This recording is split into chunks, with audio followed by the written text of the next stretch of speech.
Why did it just go out of focus? Oh, there I go. Hangouts is live. Are we live?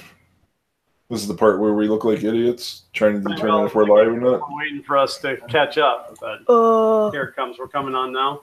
Yeah, we're live now. All right. And I'm going to have to go mute my other computer. All right. So, hello, everyone. This is Friday night 3D printing Hangouts. This is the purpose of this is for us to get together and discuss 3D printing and offshoot topics of 3D printing. Tonight's topics will include many. The primary topic is calibration. Now, I chose this topic because I had about 5 minutes to come up with a topic, and it's one that I really struggle at. I have to admit it's a selfish topic. I chose it because I want to learn about it, and I'm looking for the experts who are in the panel tonight to help me with that. One of the things that I've done is live Z adjust, and we can talk about that later, but that's the only thing I've done on my Prusa i3 MK2S. So other topics include what's your print for Valentine's Day 2018, which is less than a month away. I need to make note of that. It's kind of figured it would help the crowd, to figure out that, hey, it's just around the corner. And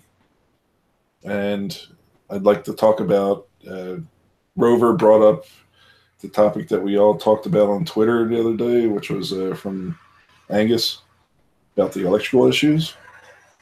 And it's just something we all have to be aware of because we're dealing with something that's a complex device and it can fail in complex ways. And then any other topic we can think about related to 3D printers. And then after we exhaust all that, it's free time to talk about anything. So I'm going to start from my right, which could be different on yours. It's probably your left. I'm going to start with Richard, and this will be introductions. Well, I'm Richard Murray. The channel is ZDim, and my focus actually is on 3D printing for model trains, although I've ended up doing a lot of things beside that. And the main area I've moved into actually is SLA printing. So, different world of calibration, but it's still there. This technology can do so much with, especially with SLA. It's perfect for modelers. So that's my main area. I'm not going to be talking too much tonight because I've been battling the cold that everybody else is fighting with too.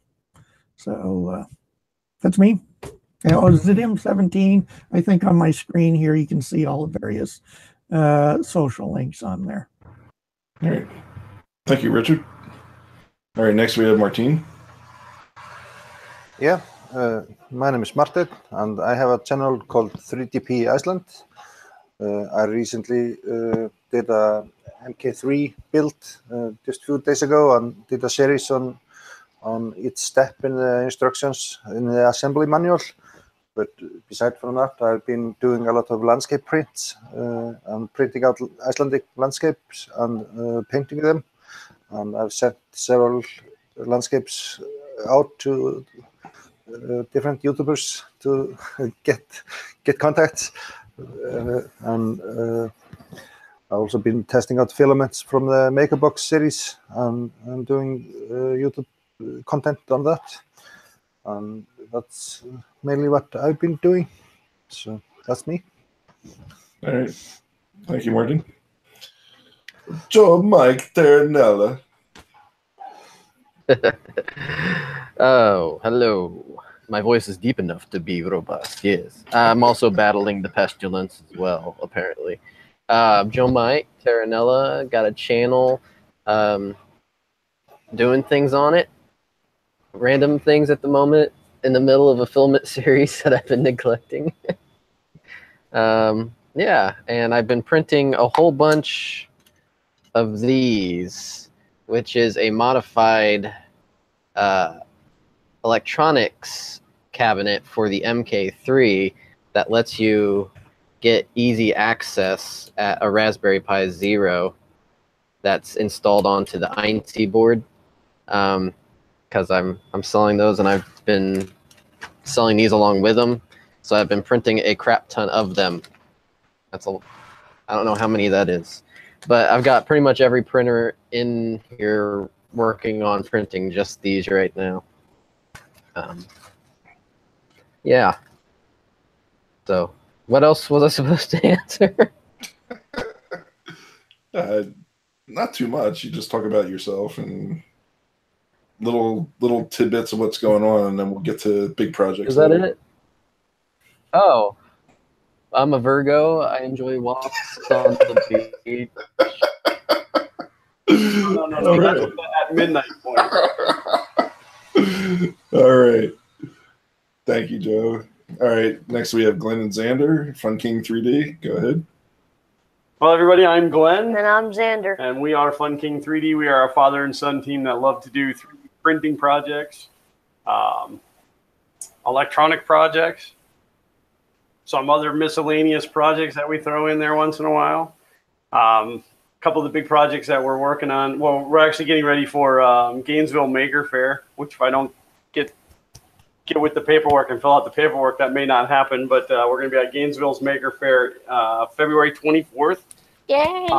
And we've also now promised to build a full-size scaled replica of the R2D2 printed as much on the Robo 3D R1 Plus as possible, only because the color of that printer looks like an R2D2. So, Xander, what are you working on? I don't know. Xander's Thing Thursday, every Thursday at noon, where he that's prints my a 3D object and talks about it. I guess that's my go-to if I don't have anything planned for this.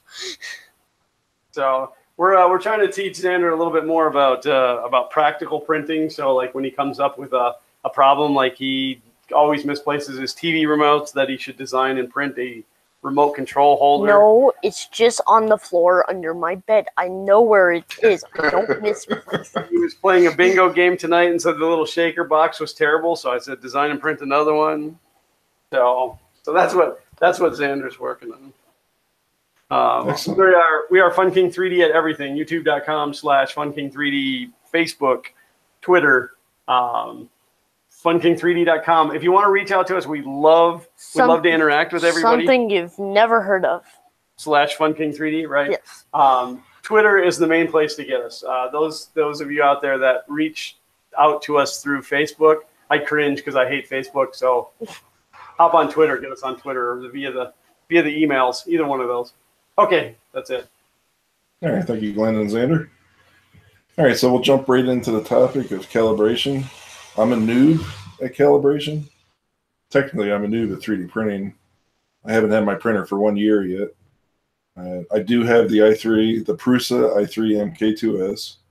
A lot to be said about the quality of the printer, that I really didn't have to calibrate it to get some good quality prints. I've seen some prints that have some issues, especially when I switched filaments. I even tried to go to PETG. It wasn't my thing, so I stopped and went back to PLA. I noted there's some things that I have to do for PETG, like print well, I don't even really know. There's some ideas I have, like maybe it's a temperature tower I got to print. So I'm going to leave it up to all you guys who have the experience to start talking about calibration. I'm going to take notes so I can follow these things after we're done. Like maybe next week I'll start following the steps and report back to you on Twitter. So the floor is yours, guys. Start chiming in about where to start and how easy or difficult it is to calibrate. So do we want to like start from like the beginning, like when you first get a new printer, what like should you do as far as calibration? Is that a good place to kind of kick? Yeah. Okay.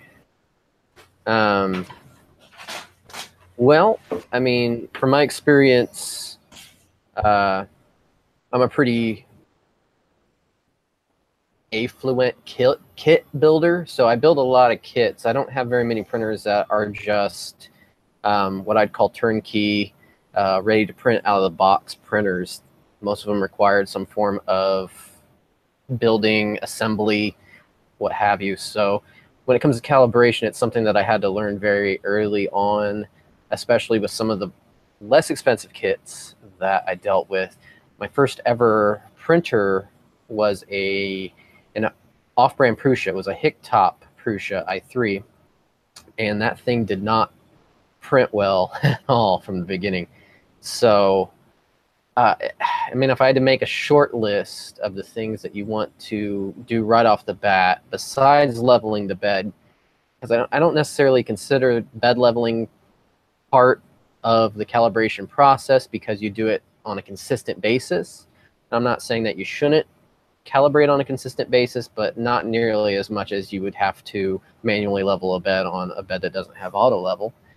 However, something when you first start off with like a kit, or even on a known printer like the Mark III, you can't see it next to me going, but the Mark III, when I first got it up and printing, it looked okay. I did the little Prusa logo, the flat logo that comes on the SD card, and I wasn't really happy with that top layer. It was over extruding like a boss. And so I went ahead and I did an E-step calibration on the extruder. So that's one thing that I recommend doing no matter what printer you got. If you've got a CR10, a Prusa, a roast stock, whatever, do an E-step calibration. You can find guides out there. Tom's got a good guide. I've got a guide on my channel. There's plenty of blog posts about how to do an E-step calibration on a printer. So as long as you have access to a terminal via Octoprint or Pronterface, anything like that, it's actually a pretty simple process of measuring filament, marking filament, extruding, and then notating the difference. So it's not too hard to accomplish, and it's one of the most impactful things that you can do instead of having to sit there and screw with your your extrusion multiplier consistently. I have one question. Yeah. You don't have to flash the firmware afterward. Can you save it via Octoprint? So a lot of times your step settings, if your firmware is already, if it already has EEPROM enabled, you can save those steps in the EEPROM. So for Marlin flavors, if you type M501, it'll give you the list of all your current EEPROM settings. And one of the first settings it gives you is your current step values for each axis. So X, Y, Z, and E, which is your extruder. So basically what you do is you notate what that current value is. You take some filament, usually white's the best color because you're going to be marking on it with something. You load it up, you mark 100 millimeters and then 150 millimeters, extrude 100 millimeters and see where the difference is. So if it under extruded, you notate how much it actually extruded. If it over extruded, then you can split the difference between the 150 mark to see how much it over extruded. And then you can, there's a simple formula that will give you what your new E-step value should be. And you can do this once, you can do it twice and really dial it in. But yeah, that's, if you've got Marlin or even most of the other firmwares that support EEPROM will let you adjust your step values. So that's the easiest way to do it. If you want to hard code it into your firmware, that's definitely the more permanent solution, just in case your EEPROM gets knocked out or erased. But yeah, EEPROM is a good way to get it at least dialed in quickly without having to keep uploading firmware and uploading firmware. Yeah, so the M500 command that Ron was posting, it saves it down. So if you turn off the printer, and it will be saved, even though you turn it off. Yes. Yeah, so okay. EEPROM is electronically erasable read-only memory. So EEPROM, electronically erasable, programmable read-only memory. So it's read-only, so it's a ROM, but the thing about it is that it can be erased and then reflashed. So M500 stores it into EEPROM. EEPROM is what's called non-volatile memory, so anything that you put in there is stored in there even with a power loss or it being unplugged for a year. When you plug it back in, your EEPROM values are still there, but they can be erased with like an M502 command to clear it, and what it does is it basically erases the entire thing, goes to the firmware, grabs all the default values out of the firmware, and repopulates the EEPROM, if that makes sense. So if you have your E-step value, the corrected one, in your firmware, if you accidentally erase your EEPROM, it will pull in that corrected value from your firmware as the default. Yeah, okay. Practical printing, read-only but writable. Yes. It's erasable. It's not a random access type deal. I know it's confusing. It's an all or nothing. You don't write just little pieces of it at a time. It rewrites over the top of the whole thing. That's why it's read only. I mean, it does rewrite chunks at a time. When you submit your changes, it's basically just tweaking it, but it's not like a disk. So it's not like SSD or a flash drive where it's just random access and it can read, write. It's just, it erases and it writes. It erases and it writes. And then the printer just simply reads those values instead of looking at the firmware values that are there. My understanding. Excuse me. All right, that's great information on the E-step. Any other calibrations? Now, one of the things that I read about was oozing. Is that part of the E-step? Oozing would fit more in tune with retraction settings.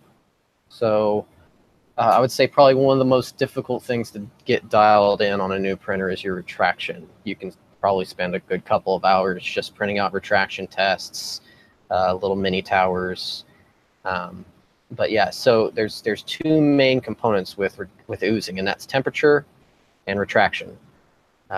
So if your temperature is too high and your retraction's too low, you have a tendency to ooze. And also material also, like PETG oozes more than PLA or ABS. PETG is just a naturally oozy material, but once you get the retraction dialed in, it's a really great material. And it's not too hard to dial in. It just takes time and patience and trial and error for that. Stepper voltage, good one, John. We'll get into that.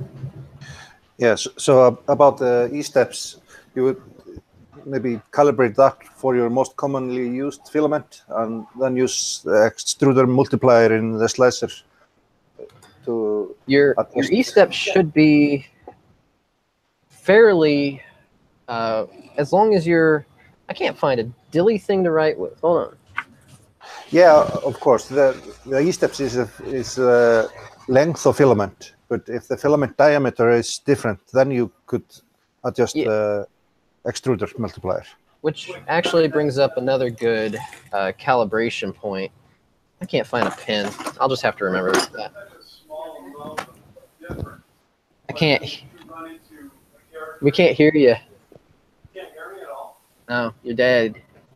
Sounds like you're coming from a microphone that's further away.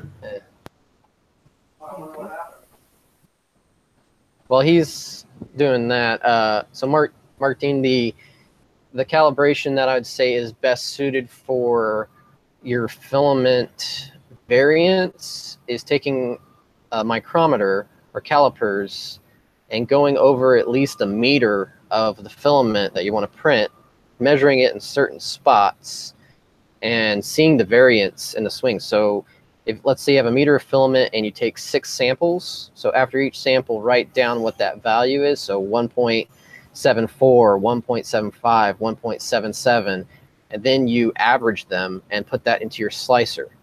That will help you get closer to your proper extrusion with that particular filament. The E-step value really should be something that is concrete for any filament. You really shouldn't have to mess with that. So I could calibrate it with PETG, PET, or I could calibrate it with ABS. Heck, I could calibrate it with nylon. Really, all I'm doing at that point is checking the ratio of how many turns the gear is doing as to how much filament's being fed into the extruding mechanism. So I want that to be nailed. Past that, extrusion multiplier and filament diameter would be the two things that you would just slightly tweak based upon the tolerant differences of the filament. Yeah, yeah, of course. I just didn't get it at first, but now I understand. Tony does bring up a good point that E-steps would vary on filament. Flex filaments may not feed through the extruder, and that's, I would never say do your E-steps with flexible. But with that being said, I don't know. It would really depend on tension. You should be at least in the ballpark still with flexible. But if you really want to dial it in, use a harder material. PLA is usually the best go-to just to get that dialed in. Well, and that's if you guys can hear me now. What I was actually going to say is that I would pick the material that you use the most of, and again, not like a flexible, but like if you print more PETG, do it with PETG. If you do more PLA, and get it dialed into your PLAs or whatever, and then you can actually make slight steps when you slice for a specific material. You can set that in the G code to compensate for a change in material if you're having issues with it. But I did my E-step calibration on both the A8 and the Prusa using PLA, and it's been fine for everything else I've run through it. So, can you talk about what improvements you saw? As far as, well, the biggest thing that I was fighting was I was printing 20 millimeter or 20 millimeter calibration cubes at 22 millimeters.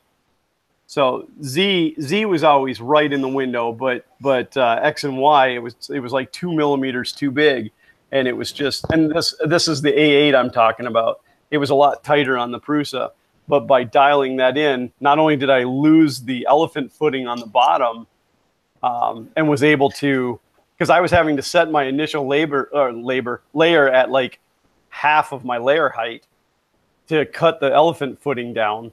So by setting that extruder correctly, I lost the elephant footing as well as the size. It was closer to that 20. I think I'm printing 20 millimeter cubes now at 20.1 and 20.2 millimeters.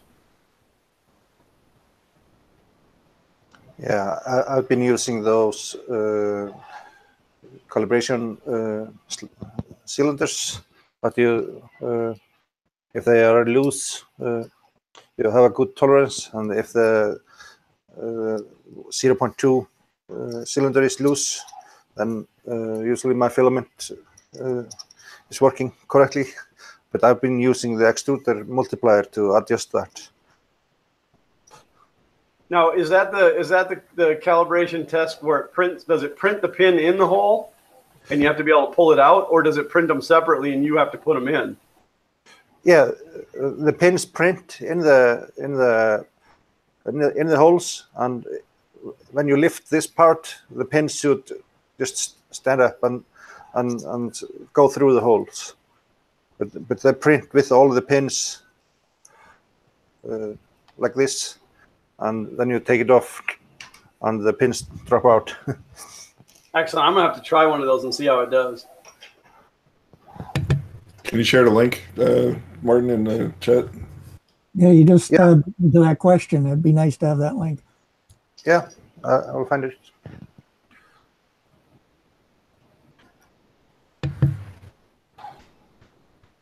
Is there anyone's website that we know of? Like, Joe, you have some videos. Does anybody have like a go-to for like how to set up, like the steps to take for all this? Or is it just kind of you find it out on your own by like having these conversations? I think for me, a lot of it was Tom's channel at first.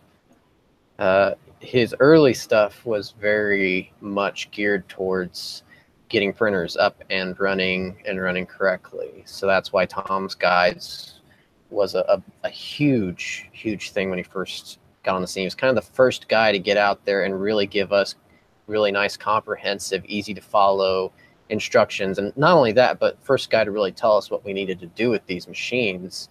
as far as calibrating like steps and adjusting voltages and how to set up auto probing, stuff like that. So for me, he was like the big source. And then I went and started doing more research. I will say that the Marlin Wiki is an excellent resource when it comes to finding out how to calibrate a lot of things. Like, for example, linear advance is one of the newer features that's come to Marlin. It's on the Prusa machines if you want to use it, and you can install Marlin on any other Marlin-based machine. The newer versions have linear advance, and Marlin has a beautiful site set up to show you how to dial in your linear advance and get the proper linear advance value, so your proper K value. And so it's a really good resource for a lot of that stuff. Anybody else have anything to add for that particular topic? I'm still talking about calibration, but I mean that particular one that Joe was talking about. All right. The next part I'd like to talk about is bridging. So one of the things that, like David Randolph told me, was like you can get bridging and go from one diagonal of your print bed to the other, like a perfect, flawless bridge. So what do you know about dialing that in? And is that considered calibration, or is that just tuning the printer?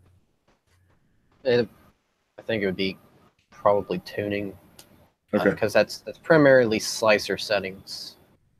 At that point, you've got your fan speed, you've got filament temp, you've got extrusion multiplier. You can actually, in most slicers, set whether you want it to extrude more or extrude less on a bridge, at what speed you want it to actually travel, what speed you want the tool head to travel. And you can actually adjust the amount of plastic it overlaps on the start and the end of the bridge. So if you want it to put a little bit more plastic down to give it a better base to start out, you can do that too. I don't know, anyone else have any other experience with the bridging? I personally haven't gotten a bridge to go all the way across a plate, so I'm not the one to be talking about bridging. Okay. No, I was able to get my A8 to do 100 millimeter bridging, and wow. I was pretty proud of that because that was right out of the box. I didn't do anything. I just sliced it normal and made a 100 millimeter bridge. Is it drooping a little bit in the middle there? Just see if I can get it close enough to where you can see. Just a little tiny bit. Yeah, you can barely tell. Like a guitar string. Yep. But I was pretty proud of that. Don't drop it.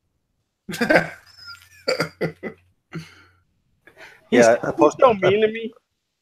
I posted one link to a Thingiverse temperature tower test that I did that has some bridging, different types of bridging width, and then you can test at what temperatures you get the best bridging results. So you can use a temperature tower to tune in the filament bridging capabilities. So that's one thing you can do also.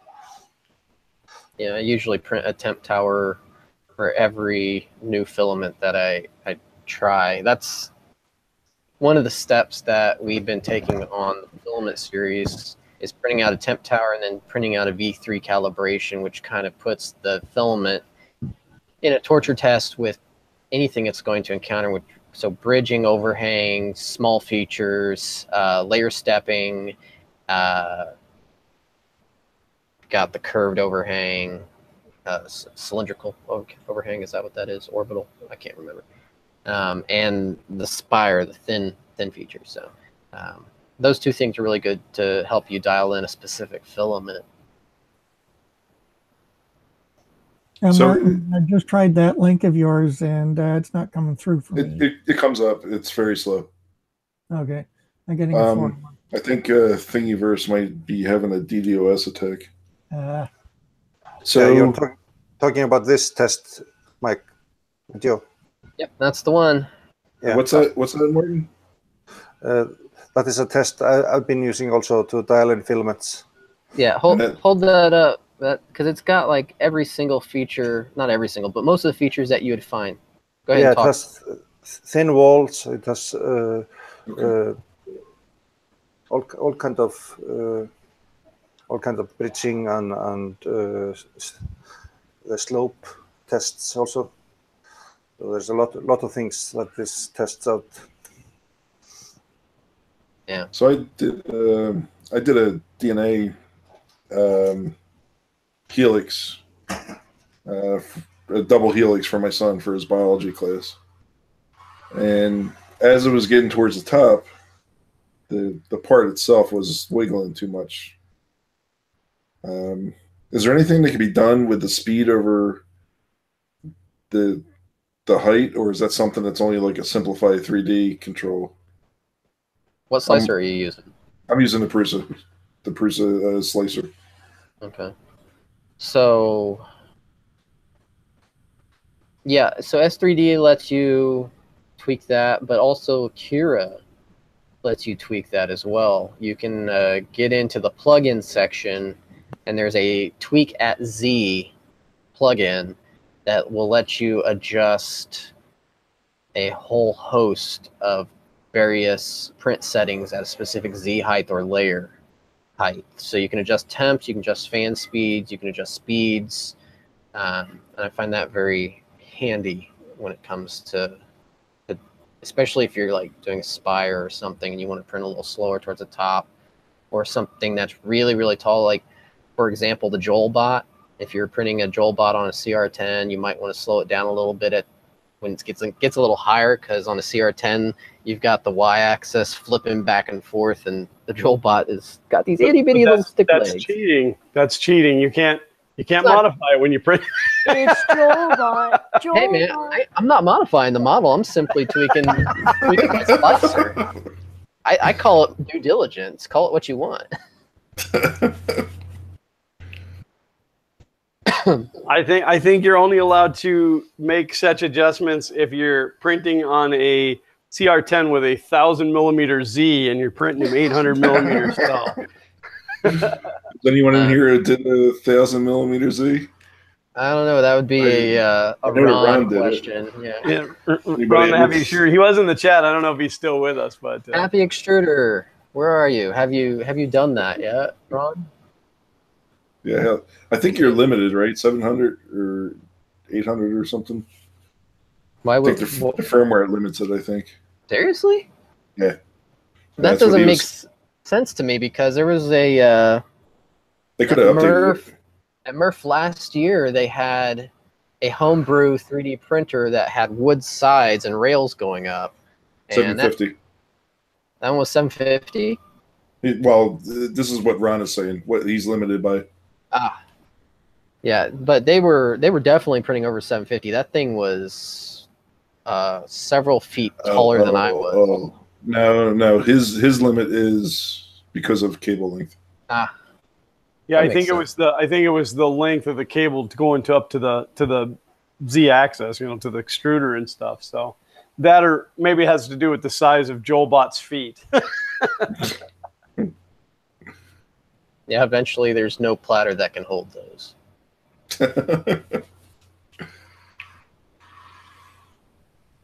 All right, so there's a couple variations I saw of temperature towers. One was just a solid cube that goes up, and then I saw the bridge one that Martin shared with us. So do you print both of them, or do you just print the one that Martin shared? The one that I print is a pretty standard cube all the way up, and it's got numbers on it, so it numbers it 1 to 10. And I like that one because I'm into plastic deconstruction or destruction. So I literally will print a temp tower and start at the bottom and start squeezing the boxes as I go up. And that's after I've already looked at the print quality, and the numbers are really helpful too because they kind of give you the idea of what kind of detail you can print at specific temperatures. But I kind of go up and start squishing until I feel filament start crushing underneath my fingers because I actually go from hot to cooler.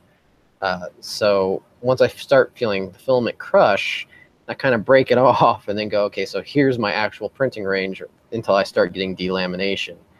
And I think if I was going to print a model where it had a lot of bridging, I would print one of the bridging temp towers. I don't know. I like destroying cubes. Yeah. Now, Joe Mike, when you do, I haven't done any temp towers.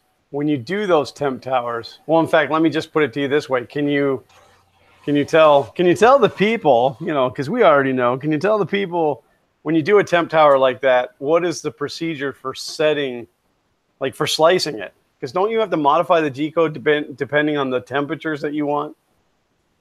You basically, the point of the temp tower is to test just the temp. So really the only modification is the extruder temp. So the one that I use changes, each cube is 50 layers high at 0.2 resolution. So I use Simplify 3D. What I do is I get into the extruder temp section of Simplify 3D, and for every 50 layers, I increment the temperature down. So I start at my absolute hottest hot that I want to try. I think all my temp towers are up there. But so yeah, so let's say I'm trying out a PETG. I will start Simplify 3D out layer 1 at maybe 265, 270, something absolutely ridiculously hot. And then I might grade it down 5 degrees every 50 layers until I might be reaching, or grading up. And I might be reaching such a cold temp at the top that it even stops printing. And there's times that I'll do a 5-degree incremental change. There's times I'll do a 3-degree incremental change. Like with most ABSs, I do a 3-degree incremental change because I find that if I get too cold, it stops printing and it just breaks the entire tower off the bed. So I'll usually try to stay within the parameters that's listed on the filament. So for ABS, it says it prints between 255 and 225. I'll try to stay within 260, 220, if that makes sense. Yeah. And I'm sorry. What would be the procedure if you don't have Simplify 3D? Because I haven't taken that one. So if you don't have Simplify 3D, like I mentioned earlier, you can do it in Cura by using the change at Z height. And basically what you would do is it gives you the option to either do it by Z height millimeter or Z height layer. So you would change it every 50 layers, and you can put that plugin in there as many times as you want to. And all the plugin does is when it generates the G-code file, it puts in the snippets of code or changes the code to reflect that plugin's value. So you can do that in Cura. Other slicers, you might have to actually open up the G-code and just put in an M192, maybe? I think it's M192. And then change like M192, T0, S, whatever temp you want to put in there. But you also, like Slicer or Slick 3R, however you want to call it, that one's a difficult one sometimes because it doesn't label the layers. So like if you've ever seen a Cura G-code output or a Simplify 3D G-code output, the layers are labeled. So layer 1, layer 2, layer 3, layer 4. Slicer doesn't do that. It's just straight G-code with very little discernment of what part you're on. So it's a little bit more difficult with that. But Cura is free. So, I mean, that might just be good for temp towers. Yeah, I have Cura. I wasn't aware of that Z plugin. So thank you for that. And Martin, you use the Prusa slicers. So how do you do yours? Yeah, I just went into the code, the G code in a notepad and put in the temperature, the M104. Okay, 104. Yeah, 104, and then S 210 for 210 degrees. So I just found its layer height in the preview in the process slicer, and went to that, found that layer in the G code and changed the temp. So it's a tedious process, but that's one way to do it. Yeah, and Chuck, welcome, Chuck. Chuck does bring up a good point that you can manually change the temperature while printing. So you can do that at the LCD, the little control panel, or you could do that if you had Octoprint, because once the print starts, you can mess with the temps in Octoprint all you want. Is 192 the wait command? The like wait for temperature to stabilize? Where's 192 coming from? I gotta look this up.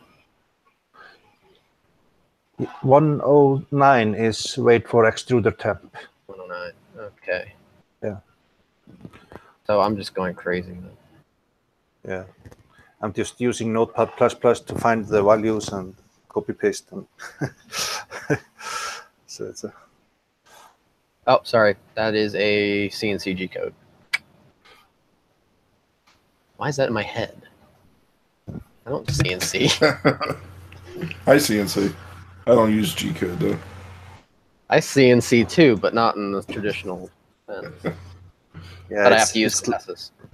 It's in like in the Matrix movies, you start to see the G code. Just see the print by scrolling down the G code file. So Tony Ryan in the chat put in a really cool little code that you can do at layer change. Custom G code at layer change, add the custom code before layer change, and then the layer Z. So yeah, that's basically a way to hack Slicer to get it to input the layers labels in there for you. That's ingenious. Thank you, Tony. I'm going to use that. Okay. That's awesome. Hey, Ron, could you do me a favor and capture some of those comments and put them in a notepad for me? That would be helpful. I don't want to lose them because I don't have comments rolling in the video here.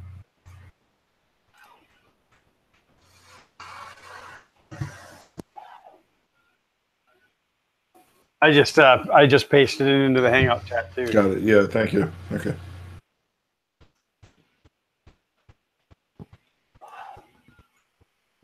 Why don't you plug one of those extra monitors back there in and get a dual screen and get the chat up?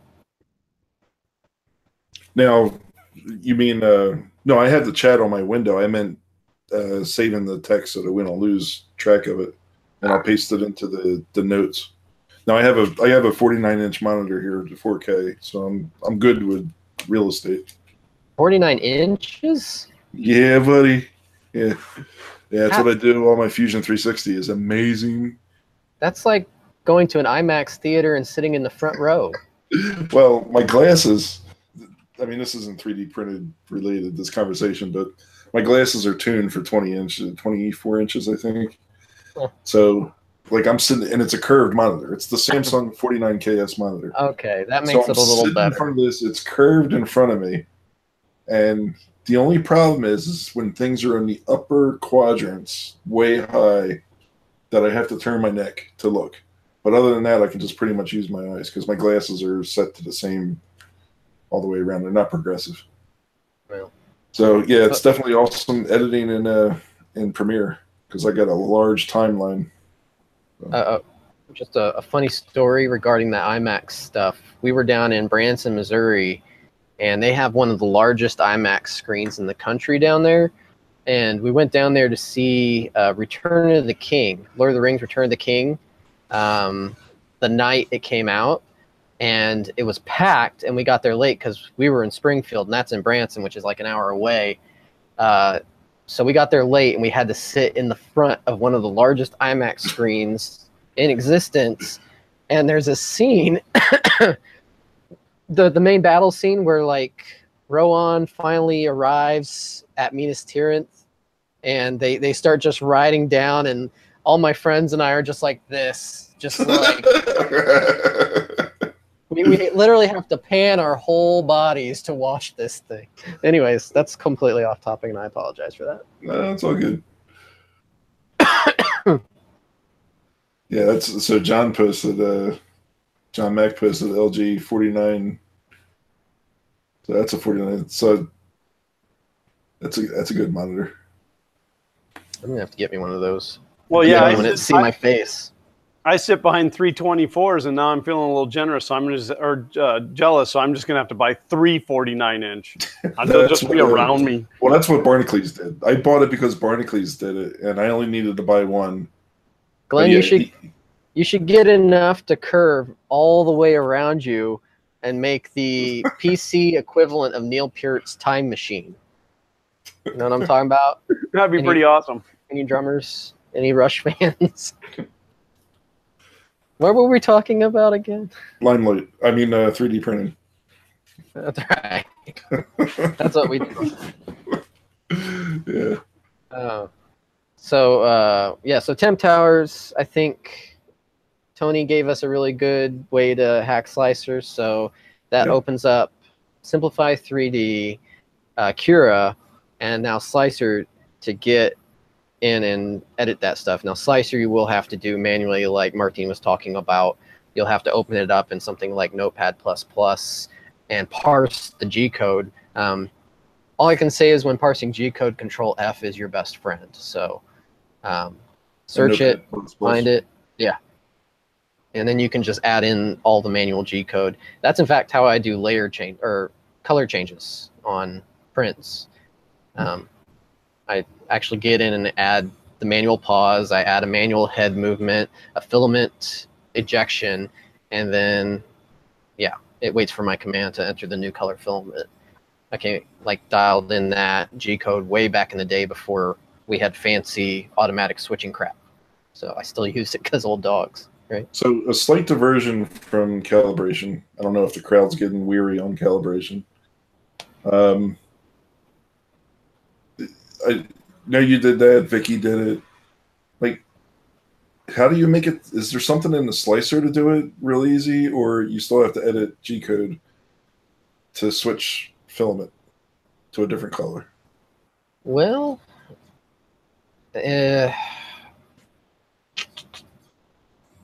talking about just changing filament, or going to let's say it's one model, and I have a profile of letters that are built on top of I don't know, just a rectangle, right? Prusa actually has a web page. If you search Prusa color change, they actually have a website that you can drag and drop your G code on it, and then color print.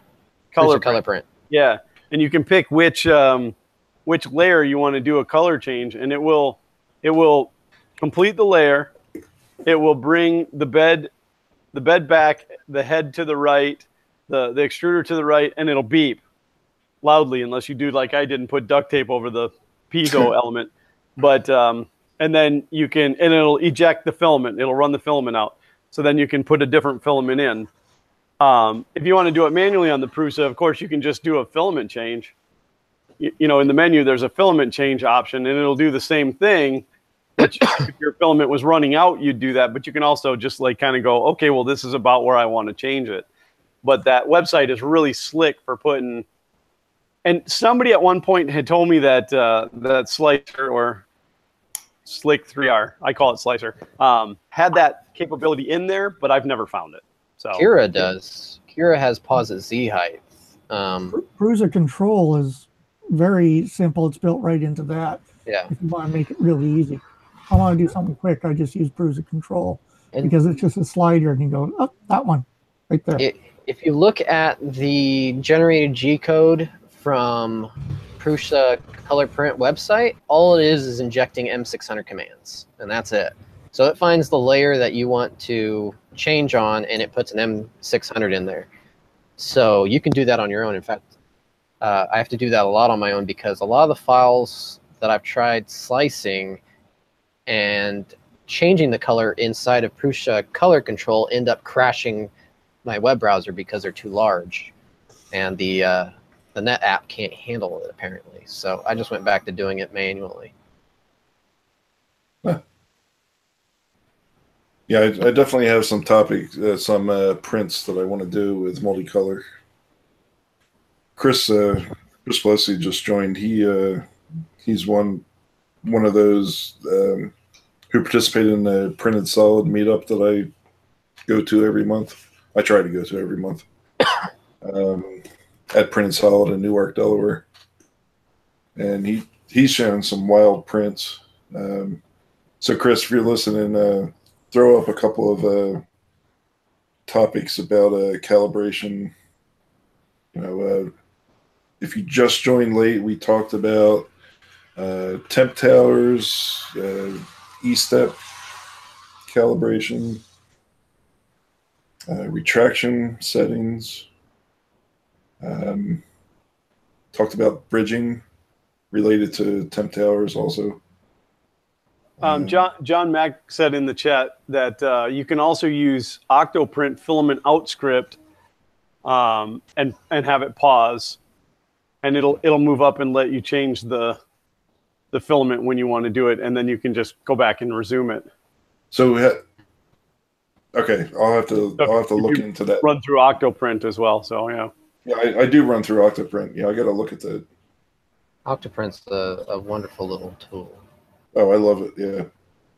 And on the Chris note, I met Chris at Murph last year. I met him and his mustache, and I'm not sure if he remembers me or not because I was completely a fish out of water at that point. But Chris, I remember you with your Printed Solid shirt on, or it was either Printed Solid or one of Joel's shirts. I can't remember, but you were standing behind the maker box table when I met you, and it was nice guy. He was a nice guy. Yeah, he remembers you. Yeah. Hey, yeah, great. I like to think excellent. I'm not easy to forget, but you never know. Yeah, one setting I was having trouble with, I got the MatterHackers PLA, and I was getting a lot of stringing, and I was playing around with retraction setting on the Prusa MK2, and nothing helped.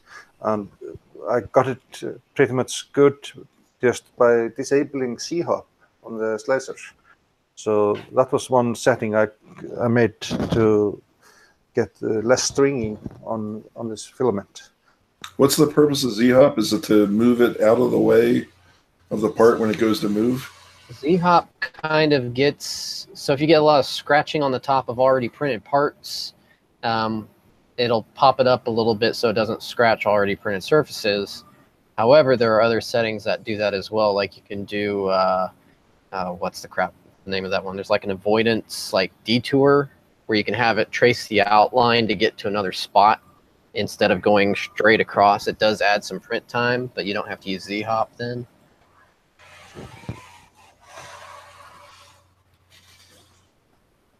John's posting a lot in your... There's entirely too much stuff to know to be a 3D printer. Well, it sounds like Joe Mike Taranella is doing pretty good. No, I'm just obsessive, man. Lots and lots One of of the 2 reasons a.m., why, 3 a.m.s. Not like the microwave there we talked about. It's going to take some skills in order to get this stuff through. Yeah, and I'll be the first person to say that I am no expert at all, not even remotely close at this stuff. Every printer, every firmware release, something just it makes me just sit there and scratch my head and go, how do they do that? Or I don't know how I'm going to use this. Like Linear Advance was one of those things when it first came out, and I was like, this is an amazing feature, and I want to learn how to use it. I have no clue how Marlin implements it other than that they use an algorithm to figure out when to stop extruding and just spread out evenly. So, I mean, it still baffles me how they do that. And don't even get me started on deltas. Holy crap. Yeah, they're strings machines. And that model that you showed there, Martin, that is actually the exact model I used to dial in my retraction. It's a great model for that. Yeah, that one. It's this one. So, John Mack, made you a moderator. If you have a link to your knowledge, go ahead and throw that in there. That would be helpful. We can get Marlin get uses that in our magic. notes. That's why it's named Marlin. Yes, localhost. That's exactly why it's named Marlin. Except that's Merlin. Marlin's a fish. But that's close enough. All right, we can circle back on calibration. Does anybody in the panel have any other topics on? I just want to mention that there's I can see more and more comments about folks going over to the SLA world and, with printers like the Moya. I'm going. Starting to penetrate that area. And I just went through the leveling process. Let's see here if I can, here I moved everything on my panels here. But they just updated this about a month ago. And your letters there are just telling you what corner's what, because you're printing upside down. The surface rises as it prints. And what you do is you end up printing these little pegs. And so you get these little guys here. And you're just making sure that they're coming in at 11 millimeters. These are all at 10.8, 10.9.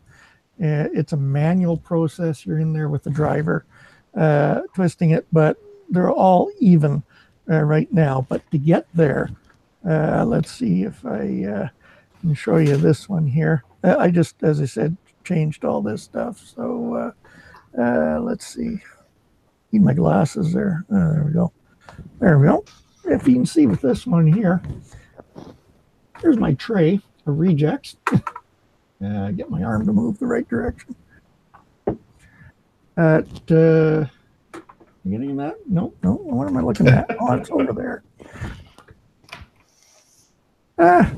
Forget that camera. Let's go back to this one. There we go. As I said, I just rearranged everything. Here's a tray. I probably printed out about 30 of these things. Trying to get it in there. And what it was when I looked at the instructions from the screen, I was going the wrong way around for adjusting the heights. And so you have your height here, which way you should be turning your screwdriver to get it go up and get it go down. It looks simple, but my brain wasn't connecting with it. It's when I came down with the flu, fought over with it, but finally got there. The only problem with doing this is you have to take the side panel off of the printer in order to make this leveling adjustment. The good thing is you shouldn't have to do it very often. Did you see that one guy's hack though, where he put the door on the side so he could get to it quicker? Well, that's where my recommendation to Pio Poly was, for the right side, take your front panel, flip it over so the door's there. And so you have a door to get in there. I haven't cut into mine. I'll just leave it there. You really don't have to do it very often. The other calibration points you have to deal with is if you're using resins from other suppliers. And then you're adjusting your laser power for that. And so... and speed, right? Laser power and laser speed. Yeah. But I've got one on the way, Richard, so I'm trying to learn. Yeah. And, I'm not a master of this at all myself. But from what I've been dealing with, if you drop the speed, then you don't have to change your laser power, or if you can leave your speed there, vary your laser power. You shouldn't have to do both. Gotcha. It could be one or the other. That's because today. Because the laser is basically curing the resin. Yes. And so you either slow it down and the laser gets to sit in a particular spot for longer so it doesn't need more power, or you keep the speed the same and increase the power so it cures it, has a little more exposure during that sweep. That's correct. This whole new world, like SLA is one of those things where I've been so interested in it for so long, but the entry to it's been so expensive that I was just like, I'm not ever going to deal with this. Well, maybe in like 4 or 5 years I'll deal with this and play with it. And I've got a Moai on the way, and so now I'm like freaking out. I'm like, this is such a different world than FDM, and I have no idea where to begin. So I've been watching like Chris's videos and on the PO Poly forum and on the Facebook group, and just watching Joe Kasha, 3D Maker Noob, in his journey into SLA. But it's kind of, I don't know, not overwhelming. That's not the word. Daunting a little bit. You have to change your mindset. And, a lot of the calibration you do with FDM printing is based on the filament you're using. Yeah. And unfortunately, over in the SLA world, we don't have the wide variety of resins out there. Now, there's hundreds of filaments out there now, and you gotta get each one tuned in. There's not that many resins yet, so that's the one thing. You don't get color changes because you got a vat. Yeah, working with that, so you do have those limitations. The biggest learning curve was into supports, and that's an area that I'm still trying to master. Because if you're dealing with SLA printing, you want to print fine details, and so some places your support placement has to be very, very careful, or you can screw things up. So when it comes to SLA, you've got the vat, and the vat only holds a single color at a time, and you have to clean that out in order to change colors. What if you had multiple vats, and if you were able to somehow pause the print and raise it up a bit, change out the vat to a different color vat, and then I guess then you would be in kind of a predicament because of leveling, because that vat might not have the same level as the other one? I think that's something some people are experimenting with. For example, when I first got this, the word was every time you change the vat, you got to re-level. Yeah. And that's sort of gone by the wayside now. You don't have to do that. Things are much more consistent. The thing about the vats is there's a coating on the inside of the vat. And the that's silicone, sort of right? Very, yeah. So how you could get it, we're dealing with the Moai, it's great because it's using G code. So you could say, park and then come back down and resume. But it would be something to experiment with. The first thing to do would be, make sure you have multiple vats and everything ready to go. I think the first thing to do is learn how to freaking print with SLA first, and then I can experiment with it. Now, PO Poly's working on, they're experimenting with more resins. There's more resins coming out. I've heard from people both in the States, and I'm going through it with myself. Sometimes resins have a hard time getting through customs. So I have noticed. Did you see the I'm sorry, we're getting off topic, and I apologize. But have you seen the Google Docs sheet that has all the third-party resins that have been tested and the various settings like the laser power and the speed? Yes. Yeah. That's got me curious because there's a couple of resins that are not PO Poly resins that I would be very interested in trying just because of the finish they produce. Yeah, so. Same here. But it's somewhere I heard, the folks from Protopasta going, is this an area we want to get into? Is this where we're going to go to? But it's, it's a whole new area. And that's where it takes us into calibration. Because right now, really is very, very simple to calibrate with an SLA printer. One of the biggest things is you don't have nozzles to deal with. Very true. Nozzles are a pain in the butt. Yeah, and that, that's an issue. So if we get that wide variety of resins out there, if that expands, then I think it'll be a longer topic change for SLA printers. You know, for me, the biggest thing is trying to dial in wood filaments on the FDM printer. Yeah. That, you know, dialing in exotic filaments, you know, the sort of subtopic of the calibration. Wood fill, for some reason, that was like, I hadn't been printing for even 2 months yet, and I decided to give wood fill a try. I didn't know anything about abrasive film. I didn't know anything about filaments really, other than there were different types. So I saw this PLA that had wood in it, and I was like, sweet, I'll try it. His Hatchbox. And so I started printing with that. It was horrible. That stuff is oozy and stringy like crazy. I think I spent a good week of late nights just tuning that in. But once you get it tuned in, it just produces such beautiful prints. That and the smell of it printing is fantastic. Yeah. What I also like about it, it's wonderful to finish because it sands. You know, you can sand it and get some very nice prints. But yeah, the first wood filament I got, I forget who it came from, but I basically ended up chucking the reel. It was cheap. Some of it would break as soon as you pulled it on. Others part of it was flexible. Sounds like ASUN. You know, it's Issues with theirs. you think you got everything going, but it turns out the problem is not the printer, it's the filament that you're feeding into it. Yeah, I've had that issue with MakerGeek sometimes. Yeah, I had one spool of wood filament from Colorfab, and I printed a tree with a wood filament. So, yeah, that's nice pencil holder. Yeah, That's really cool. I like that. It's the epitome of recycling. yeah, so I can chop this down and print again and print again and print again.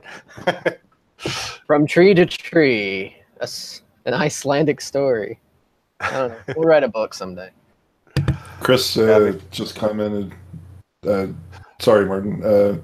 Chris just commented. He said 0.6 millimeter nozzle helps with wood filaments to avoid clogging. That makes sense. And also, I found that they do clog more if your retraction is too high. And also that they're slightly abrasive. After using that Hatchbox for, I think, 2 rolls, I noticed that my printer, my quality went way down. I didn't know anything about abrasive filaments or, you know, the fact that it would ream out the nozzle, but it sure as heck reamed out my nozzle. So, yeah, I would use something a little harder than just brass, even with the wood stuff. Even though it's tamer, it's still pretty abrasive. All right, can we do the first hour outros? No. We're not Yeah, going 30 anywhere. minutes late. No, we don't do outros till midnight. You trying to get rid of us? Midnight. No. What was I saying? No, midnight. It's not midnight yet. Our outros or something. You don't like us and you want to get rid of us. No, The first hour getting to know you. All right, so we're moving on. We'll come back to that in 45 minutes. So can I share a little something that I ran into with an octopi? Yeah, of course. So every one of my printers, I build an octopi specifically for each printer. That way I don't have to go in and reconfigure it and change it and whatever. I just put one on every printer. It's great. So it's not a secret. Most of my print work is done on the Prusa. So I've been printing a bunch of these little makey robots for Maker Faire, the Gainesville Maker Faire, and middle of a print job the other day, all of a sudden the printer sounded different, and I know you guys are all aware of that. You're just going about your business, and it's like, huh? So I go over, and it's the extruder skipping, and it's about halfway through the print job, and it's all of a sudden massively under extruding and causing problems, and so I stopped the print job and I started to test it, and I pulled the extruder apart and made sure that, you know, I did some cold pulls on it and stuff just to make sure it was all clear. And it you know, I ran a couple of small tests and it seemed to be fine. So I began the print again, and it started with the feet. I'm doing them 12 at a time. So the first layer went down beautifully. By about the third layer, it was like mesh. It was terrible again. And so I again stopped it and cleaned it up.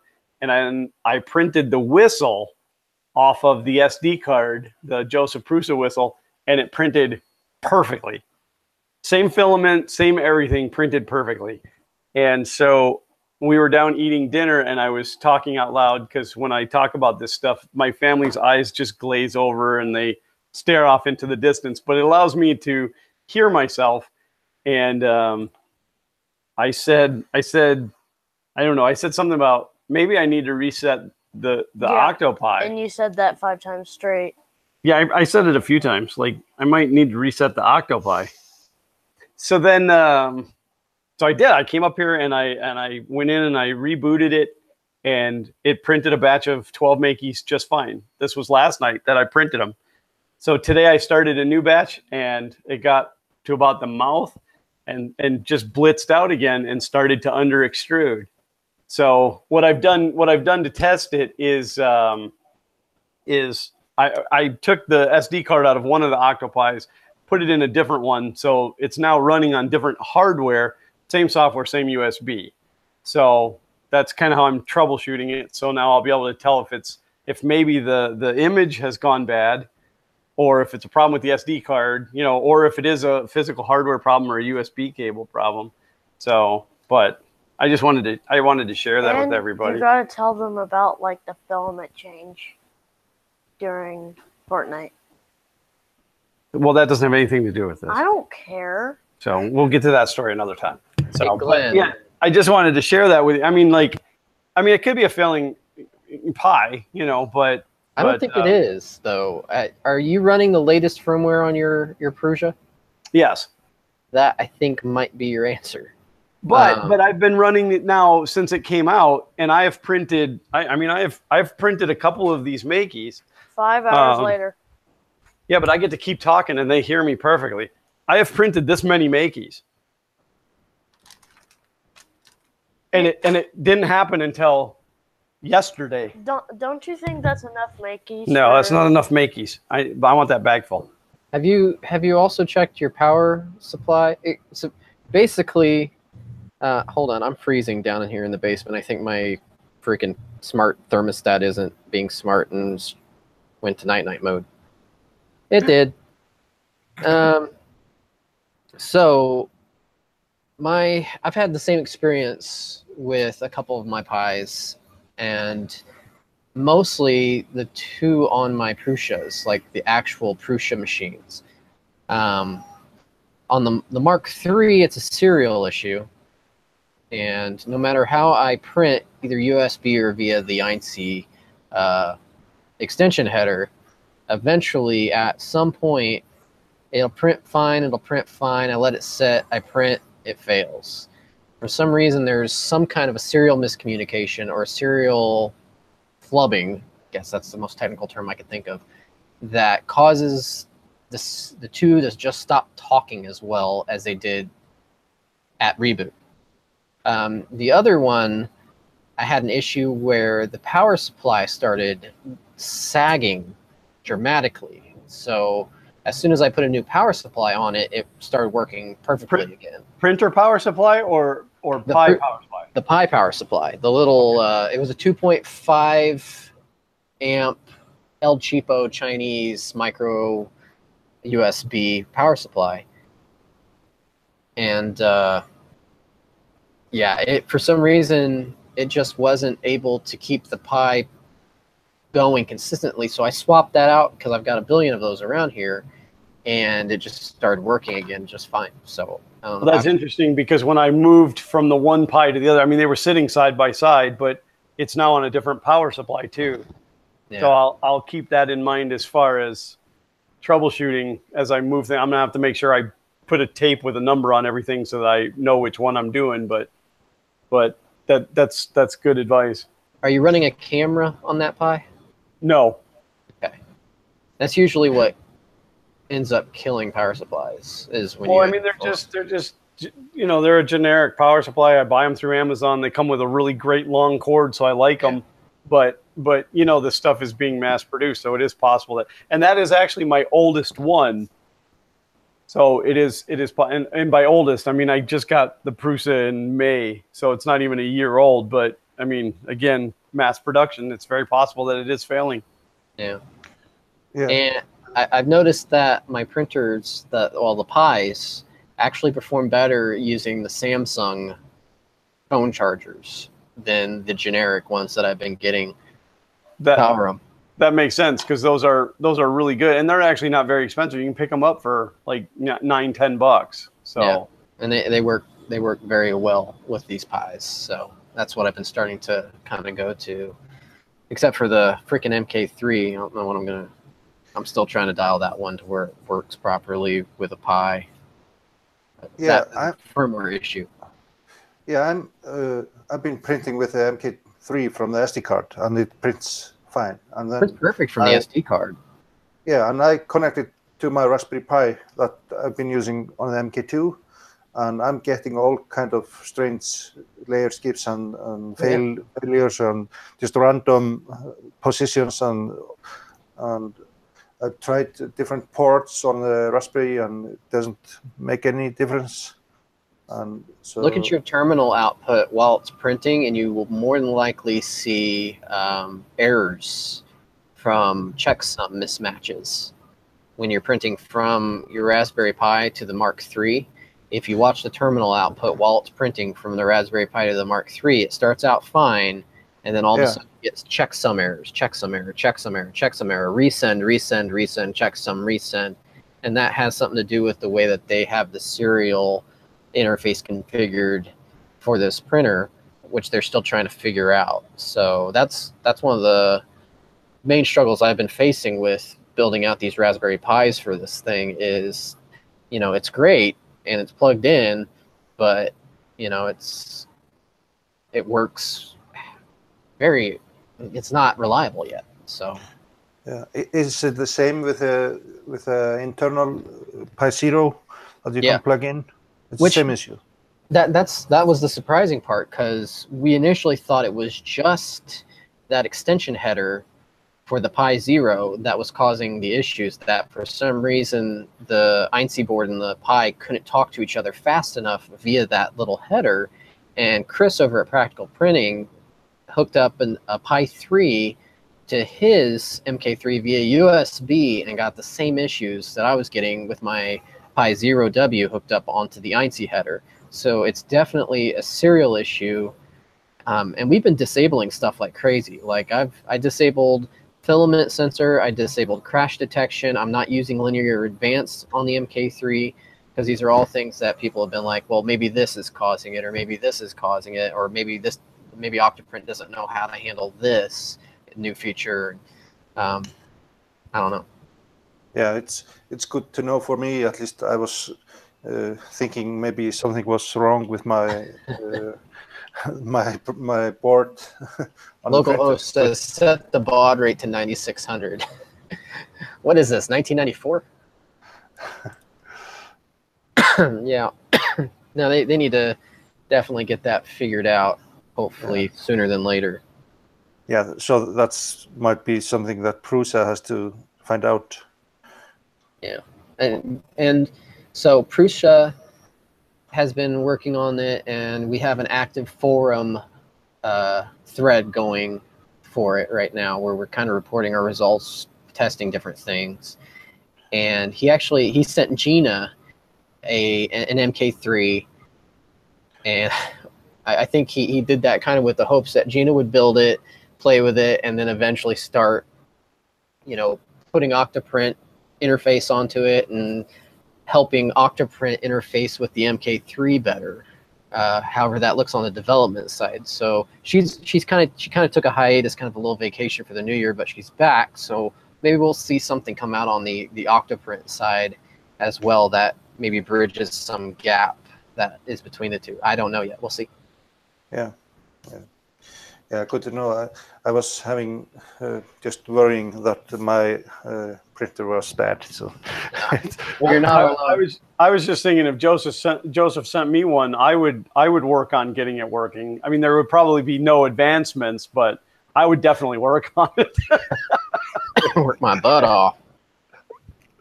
No, it's a pretty common issue right now. Speaking of issues with the MK3, can we switch to that topic? Yeah, of course. Do it. So, power supply issues. It's not doing it right now, which is kind of, well, hold on. Is this the clicking? Yep, it's the clicking. So there's the clicking that most of the people who have received their MK3, their Mark IIIs, the power supply clicks once the bed gets up to temp and it is sitting it and it's keeping it there. The power supply just kind of clicks. And we've heard a bunch of different reasons why that could be happening, but there have been a couple people who have reported the power supply is dying. So I'm wondering if the initial batch of MK3s might have a bad batch of power supply units, which wouldn't be Prusa's fault. That'd be the fault of the power supply manufacturer sending out a bad batch of units. But I'm just wondering if eventually I'm just going to come down here and it's just going to be dead mid-print. Has anybody that's suffering that problem like opened one up? Does it? Because there should be everything in there should be solid state, right? There's no moving parts in there. Oh, it's solid state, and it's also switchable. So it's, there's no switch in there to switch it from 220 to 110. It does it automatically.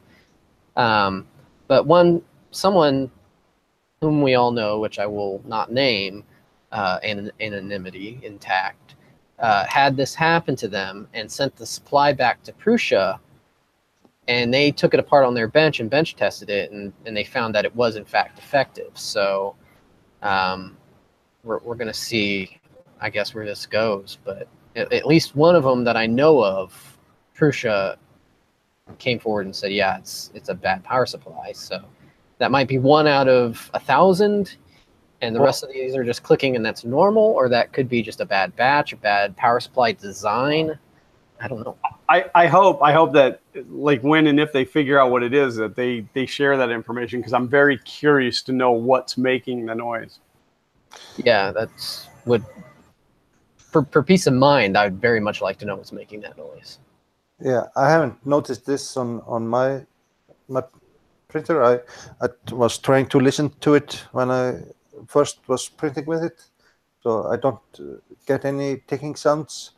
And I saw a response from Joe Prusa that in the latest firmware there were some changes in the power control for the bed, so some frequency of the control or something like that was resonating back to the power supply and creating this noise. And I think in the release content 4 firmware upgrade, they made some changes to try to work on this issue, but I don't know if that is confirmed to have fixed it. I can confirm that it has not, because I'm running RC4 and mine still clicks. Yeah, okay. So, and I know for a fact that the other individual who I'm talking about was running RC4, and his was still clicking, and still, I mean, it eventually ended up frying. So, yeah, then it's probably the first batch of power supplies going bad. Mine is just was built just last week, so or no, this week. It was shipped on Tuesday. So yeah, you could have a completely different batch of power supply units than me and him got. So yeah. But it seems like everyone who got early units within the first couple of weeks ended up getting a PSU with a click. So I don't know. Yeah, then it's probably some. It can't be like because I'm an electronic engineer, so I know about power supplies, how they're made, and there's like coils in the power supplies. Yeah. And if the coil is not properly wound and they're glued together. If there's some issue in the coils, they can make a resonance of some frequencies, and what happens is the glue that is gluing the coil together breaks, and then you will get a clicking sound from a power supply. But normally this happens to a power supply that has been in use for a very long time. But if something has happened to the bats or power supplies in the factory, maybe there's some incident or something, that could be the source. I mean, we probably all saw the video of Angus getting shocked by his, but well, there was actually no video of him getting shocked. That would have been far more entertaining. Okay. No, Okay. I'm kidding. We don't want anybody to get hurt. But we all know about it. I mean, that's and that could have been really bad. Being that, I mean, Australia. I mean, most of us, well, all of us here except for Martin. I mean, we're all 110 people. You know, Angus is 220. It could have really been bad. It could have been really, really bad. Yeah, but that was caused by a different printer. So we gotta come clean with that.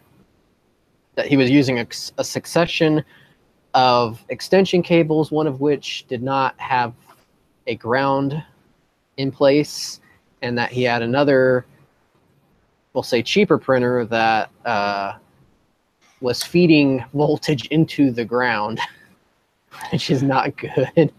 But that eventually got back to his Mark III power supply. He grabbed it and caught a little bit of that.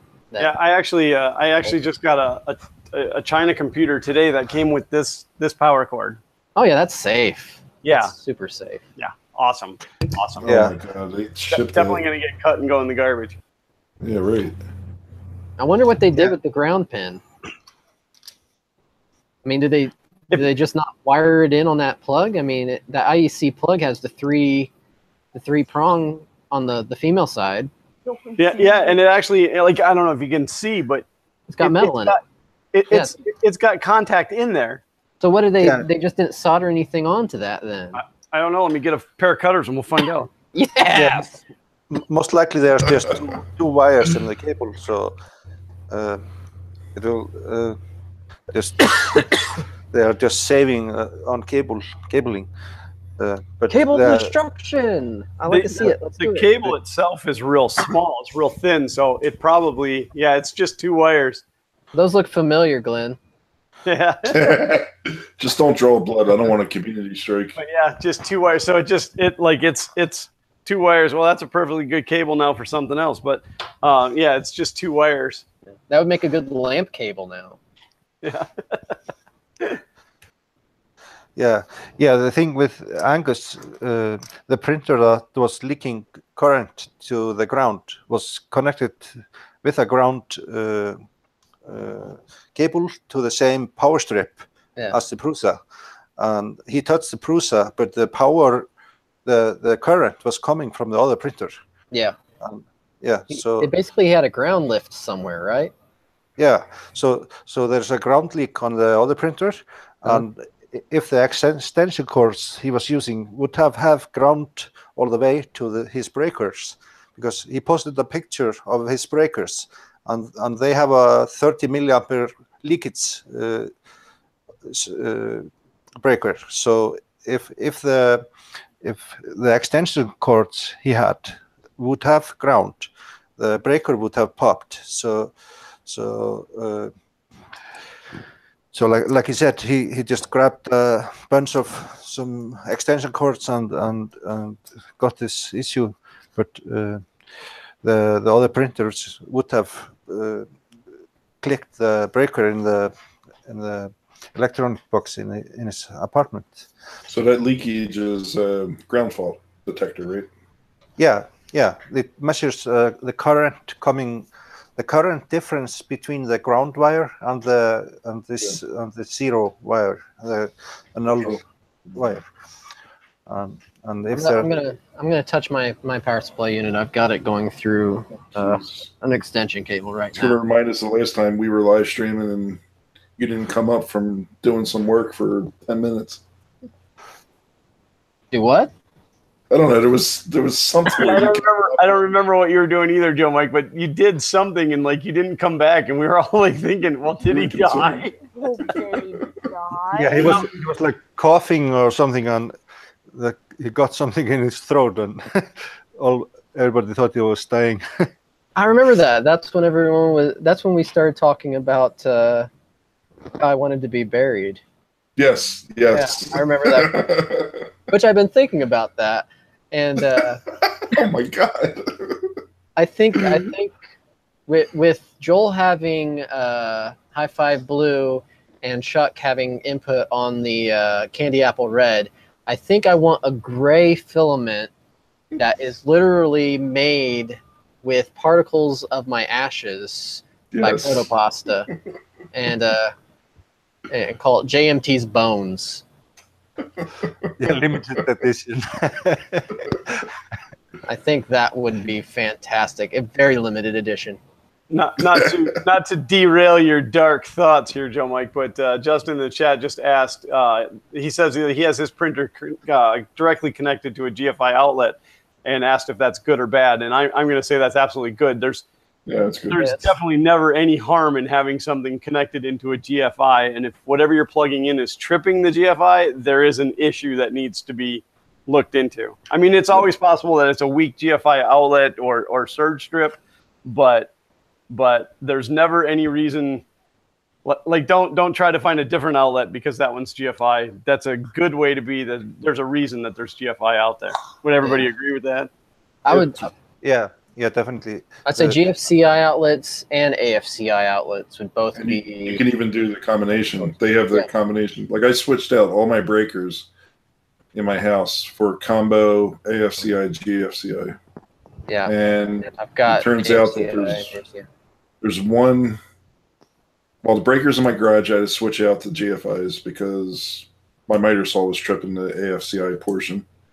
And in the kitchen, I had to change that to GFI because the toaster was... Yeah, toasters. Anything with a motor generally will trip a arc fault breaker because that's what they're there for. So, definitely. Yeah. No, John's absolutely right. AFCI outlets do not like power tools because power tools spark. So, yeah. So if you don't know what AFCI is, there's several modes for arc fault failures.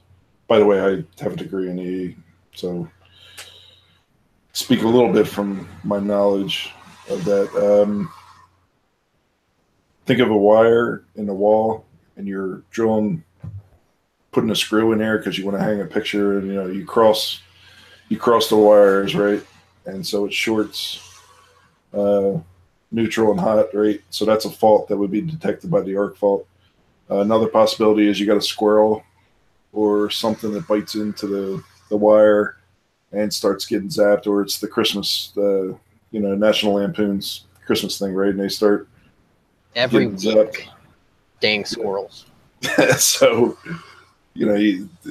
It'll detect against that, and then ground faults. There's certain failures in there that can be detected, but there's one thing that I just want to bring everybody's attention. I'm going to start talking about AFCI and GFCI in a minute, but if you ever measure from, I think it's neutral to ground, and you detect the voltage, it could be because you have a floating neutral in your house, in your main breaker, or someplace close to that. And that would mean that you're like detecting voltage from ground to neutral. Like if you touch the metal on a HVAC condenser outside and you're feeling voltage, it could be because it's floating. So consider that as a possibility. It's very rare, but it can happen, and it's very troublesome to check. Troubleshoot.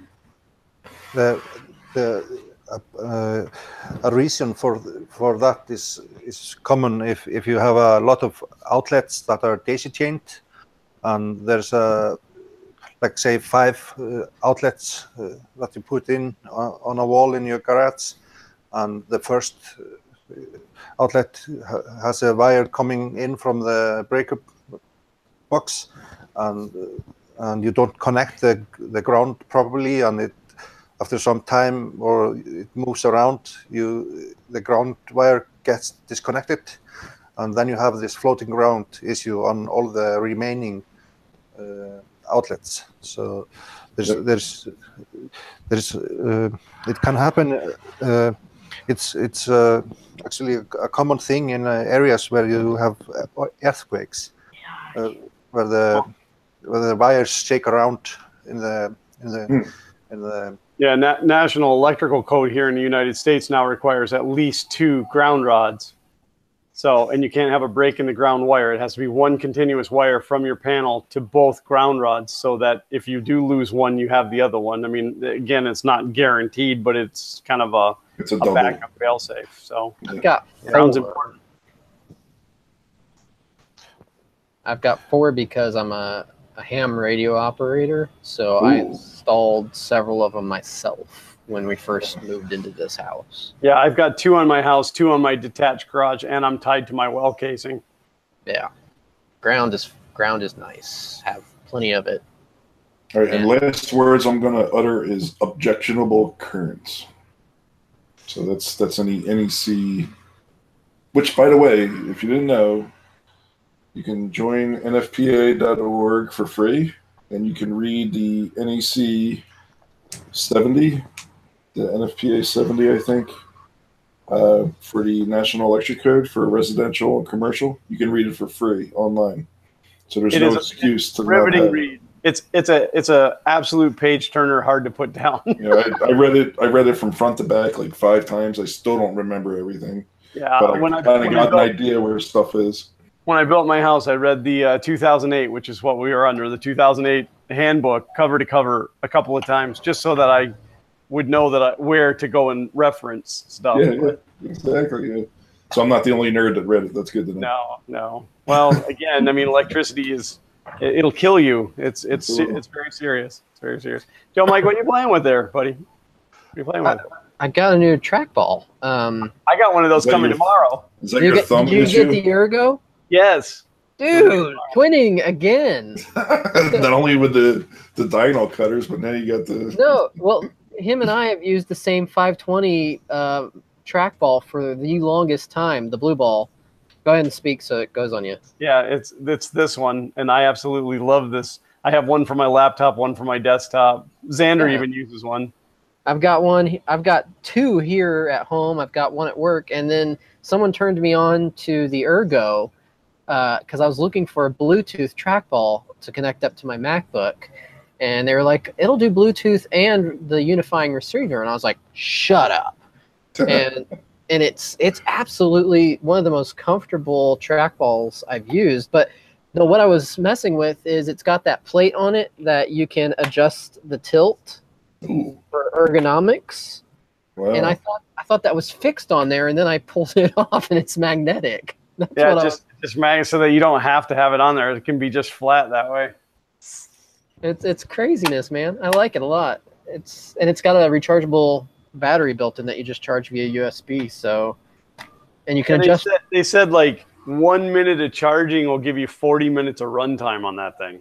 That's amazing. It's absolutely nuts. And the little button on the side, right next to the ball, is for sensitivity adjustment, which I thought would be absolutely great for when I'm working in a 3D modeling program, because I like my sensitivity really, really, really freaking high, so I have less thumb movements. But you press this little button and the sensitivity just goes really down, and you can like inch in and just millimeters and pixels in, and it's just like, yeah, it's going to be a great little tool for that. I'm happy with the purchase. What was that word? Who's the manufacturer? It's Logitech. It's the Logitech MX Ergo. Okay.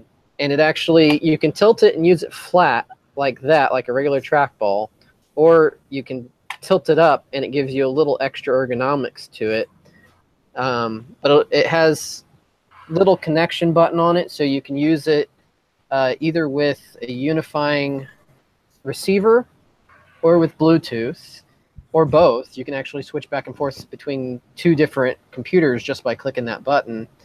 And well, supposedly too with the software with that exactly.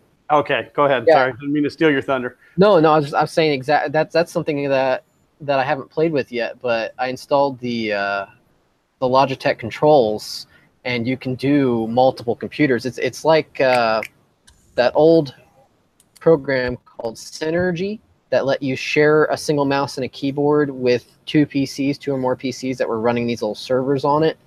But it's all done through the Logitech software, at least for your mouse. So. Well, and they said something about you could actually like copy and paste files from one computer to the other through the mouse. Then it probably transfers keystrokes then too from your keyboard.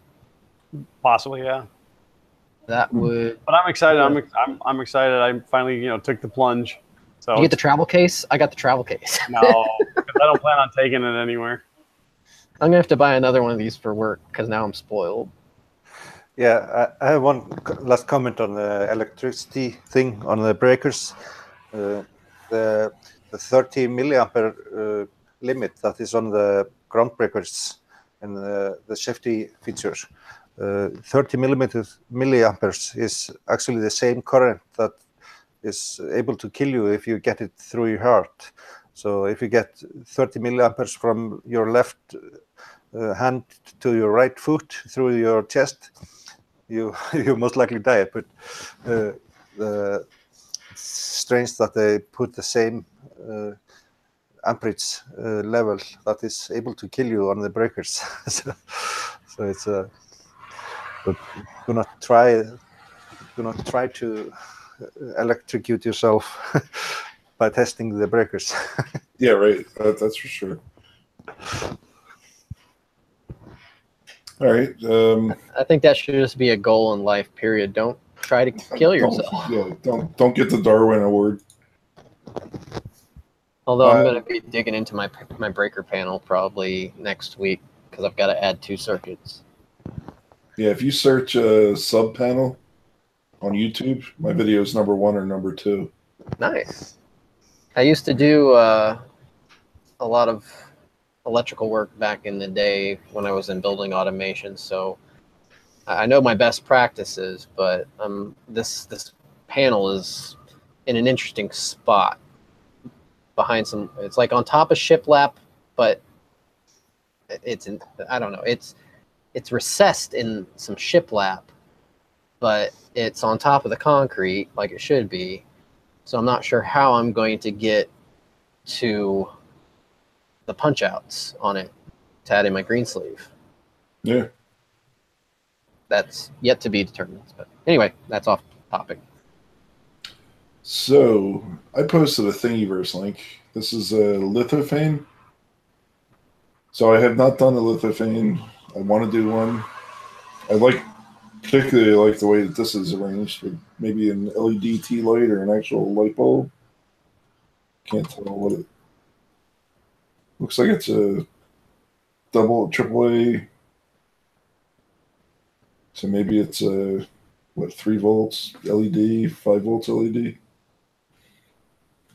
There's a lithophane website that I think it was Ron or Rover shared with me, where you just send in your photo and it'll generate the lithophane. I'm bringing this up because it's Valentine's Day is coming in less than a month, and our next 3D printer hangout, if we were to talk about this, you would only have a week.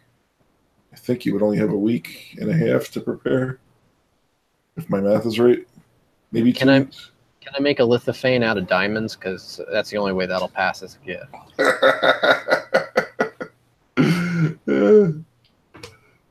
Yeah, so Rover just said he's the one who provided the link for. Can you throw that link in there, Rover, again for the lithophane? That would be helpful. To help let everybody know how easy it is to just throw a picture in there. So anyway, have you thought about Valentine's Day? If you have, what prints are you considering? Or what have you done in past Valentine's Days? Past I can do. In the past, I printed some of the roses off Thingiverse. and did that. And that was okay and cute, but that also was accompanied by jewelry, so it wasn't just the row. Okay. So I don't know. Anymore, she just kind of is content with me being down here and doing my thing.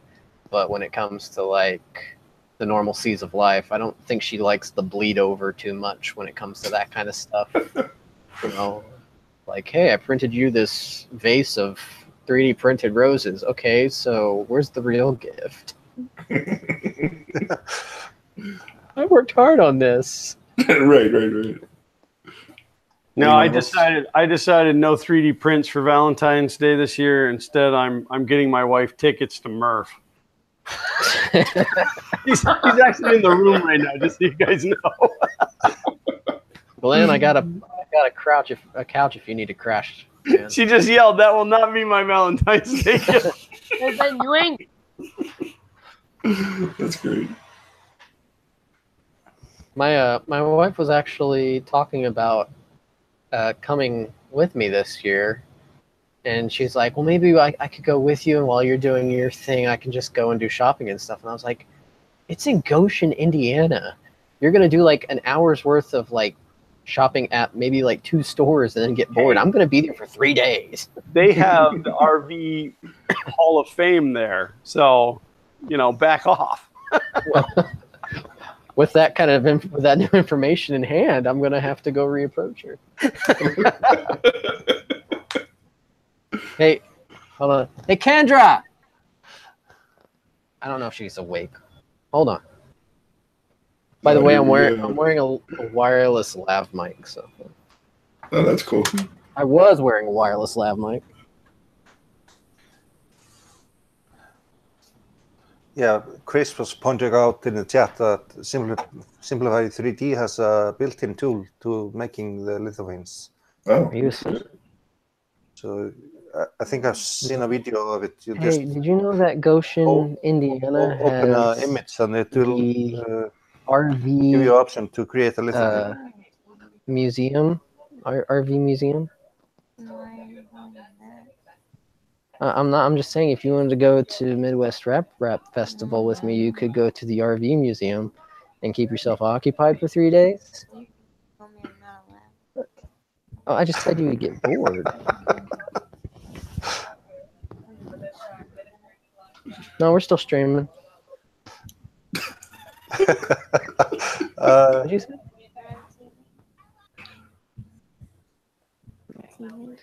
No, but my mic is still.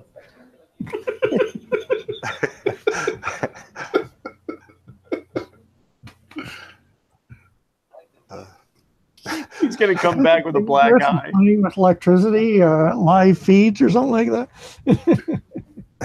Yeah, you might have to kick him out if some strange things start to happen. What was he just saying about having a couch that I could crash on? I think he's going to get injected with 30 milliamps of current through the heart. She's not keen on the idea. Oh, that's fun stuff. Yeah. What were you just saying earlier about having a couch for me to crash on there? She's asleep on the couch right now, so I could technically go up and take the bed. Rover's like, you're evil. Yeah, that was kind of an evil thing. I'm sorry. I love my wife very much. Oh, well, yeah. So, yeah. All right, very good. Who's got the link to Quick Print Dog House for Joe? I get it. With that, folks, I'm going to time out here and go rest again. All right, Richard. Yeah. Let's do the, let you go first. We'll do the outros. Okay. We'll keep going if anybody's going to hang on still. So go ahead. I've been rather quiet tonight as I'm getting over this bloody bug. Channel is ZDM. You can see all my links down below here. Focus on 3D printing for model trains, although there seems to be a major push towards dollhouse furniture. So we'll see how that goes. And learning the joys of SLA printing. And I'm hopefully going to get back to doing regular live streams. I've been off since middle of December, but when the body allows, I'll be back. So be safe out there and have a lot of fun. Thank you for joining us tonight, Richard. Thanks for helping out. Yeah, good night, Make sure you drink plenty of fluids and get lots of rest and kick that thing in the rear. Yeah, cheers. Say tears or cheers? Cheers. Cheers, like chairs to sit on. Chairs? No. We could have fun with pronunciations all day long. See, I grew up in Jersey, and nobody understands what I say. Because we talk, like I count 1, 2, 3, 4. I understand that, though, because that's my Italian family. Yeah, forget about it. Yeah. All right, so we'll go next to Martin. Yeah, my name is Martin, and I have a channel called 3DP Iceland, or 3D Printing Iceland. I've mostly been doing 3D printed landscapes of various locations in Iceland, and I'm painting them out. Also been doing a lot of filament testing from the maker boxes, and my recent project was creating an assembly video guide for each step of the Prusa MK3 printer, and just finished today uploading the last video. It's a 9 series video, and this 160 minutes in total, but each video is cut up in each step of the manual. So if you're waiting for your printer, you can watch through the videos and have some ideas on how to build the printer. So that's my recent project. Today I've been mostly troubleshooting the Octopi issue with the MK3, but now it's good to know that it's not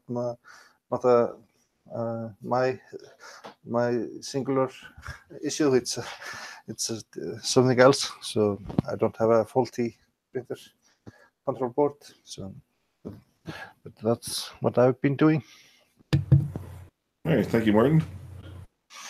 All right, Joe Mike. What? Your turn. Who you are, what sign you are. Oh, Virgo. For Valentine's Day. I am Joe Mike Terranella. I have a YouTube channel where I post from my bathroom in the hot tub, which sounds really good right now. Oh man, that does sound really good right now. I too have the pestilence. I'm not getting over. I'm getting into the sickness. I'm getting down with the sickness. But I've got Twitter. Yeah, I got the Twitter at Mojike, and an Instagram at jterranella, and 3dkc.net's the website where you can go and buy a Pi 0W for your Mark III and get one of my fancy, dancy 3D printed electronics enclosure for your Mark III. Oh man, that just went everywhere. I enjoy long walks on the beach. Puppies, a little dash of cinnamon in my coffee. That's a joke. I actually hate cinnamon in my coffee. I hate anything in my coffee other than coffee and sugar. Sugar is great in coffee. Sugar is great in anything. You got any sugar?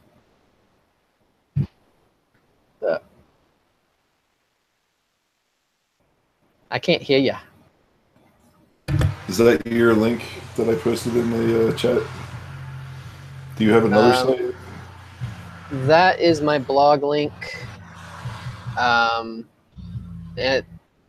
blog kind of keeps up with the YouTube channel. I think every time I post a video on YouTube, it goes to my blog. I kind of have let that decay past what I wanted to. It was mainly set up to kind of serve as a extra site resource for the Octoprint series. I'm sure as soon as I get into another series where I have to have extra information that needs to be readily accessible, I'll hop back on and start adding more crap. What's the link that I just posted here? That is to the pies, the pre-made pies for the MK3. And that's what you're working on, right? Yeah. Lately, that's what I've been focusing mainly on, and I've actually sold over 90 as of today, so not too bad. Oh. No, it's good on those. So I've been raiding my local stores, finding all the Raspberry Pi Zero Ws I can. So yeah. All right, very good. Glenn and Xander. Well, I first want to say that right now I'm hungry for pie. Joe Mike said pie so many times, and now I'm thinking about pie. And then he brought up coffee and... Yeah, coffee and pie. Must be getting close to eating time. And then puppies and walking on the... I don't understand. You know what's funny is because I'm printing from my SD card right now, my Mark III, which is right next to me, and it scrolls the G-code file name at the bottom, and it's NC Pi hole covers. So every now and then I glance at it, and it just says Pi hole. That's awesome. Anyway, sorry, Glenn. That's all right. So everybody, I'm Glenn. And I'm Xander. Can you say that with more pizzazz? I'm Glenn. I'm Xander. And together we're Fun King 3D, father and son team that likes to do 3D printing and electronic projects. We have a YouTube channel, which is what... well, I was going to say it's what started all this, but I guess the printer started all of this. But we're available at Fun King 3D everywhere. YouTube, Twitters, the Facebook. Something you've never heard of. MySpace. No, we actually don't have a MySpace. Can you even get a MySpace anymore? What? Sure. It's right next to Zanga. But we love to interact with our followers. We love our followers. We have a good group of people that interact with us all the time, and we appreciate that. We love all you guys that keep sending us stuff for Mailbag Monday, which is a lot of fun. Yes, definitely a lot of fun.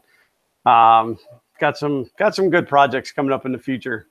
Xander is going to actually print. No, I'm not going to tell you. He didn't want me to give it away. So, but continue to watch Xander Sing Thursday every Thursday at noon. Anything else? I don't know. Did we forget anything? I don't know. I see I got links flying. Yeah, and like we said in the beginning of this, if you guys weren't here in the beginning, if you want to reach out to us, we love it, but try to avoid Facebook. Yeah, don't do Facebook. I really hate Facebook, I really hate Facebook Messenger. Twitter is the place to find me. Facebook is like drugs. It's like drugs? Yes. Just say no to Facebook? Yes. Yeah. So, but yeah, we love all you guys. We absolutely, we love the interaction. So. Practical printing? How did you know that I was getting sleepy? Yeah, we're both definitely getting sleepy. So I think we're going to actually duck out at this point. So I'm old and he should already be in bed. So yeah, and I'm getting sick, so I don't know how much longer I'm going to be able to hold in here. I'm just sitting here eating Pringles. Dude, I want some Pringles. Well, here's some Pringles. You see, I put tape on his. I said, you can't be advertising. They didn't pay us. That's right. So here's a terrible, not a terrible thing, but my wife went grocery shopping today, and she brought home what looked like Pringles, but they were veggie chips. Oh, yeah. That monster. I mean, technically, aren't potato chips veggie chips, though? I mean, no. Isn't a potato a vegetable? We're talking about, like, all the vegetables that they grind up into a paste and then form into a chip. But this time they look like Pringles. So it's like vegetable burgers. All my Pringles. Sacrilege. That's what it is. It's like a hardened puree. It is. It really is. Ugh. I'm going to go eat some, though, after I'm done. All right, so I'm going to step on all you guys. So I'm John with You Do It. You're here. This is my channel. So I don't need to tell you about my channel. Things that I do, though, DIY, CNC. I built a CNC machine 10 years ago. I'm sharing a link with you now for Instagram. That's my Instagram. And you'll see the second and third photos are what I've been working on for the last, my whole Christmas vacation plus this last week. It's a coffee table that's being used by a film production company as their main piece in their office space, but then it's going to be used as a centerpiece in a pilot that they're filming. So I'm constructing this with a lot of 3D printed parts, and like even the cross tails. I crafted the cross tails and threw in 1/4-20 nuts in there. Printing accent pieces. There's floating corners. If you happen to bring up the picture, there's floating corners that stick out away from the part.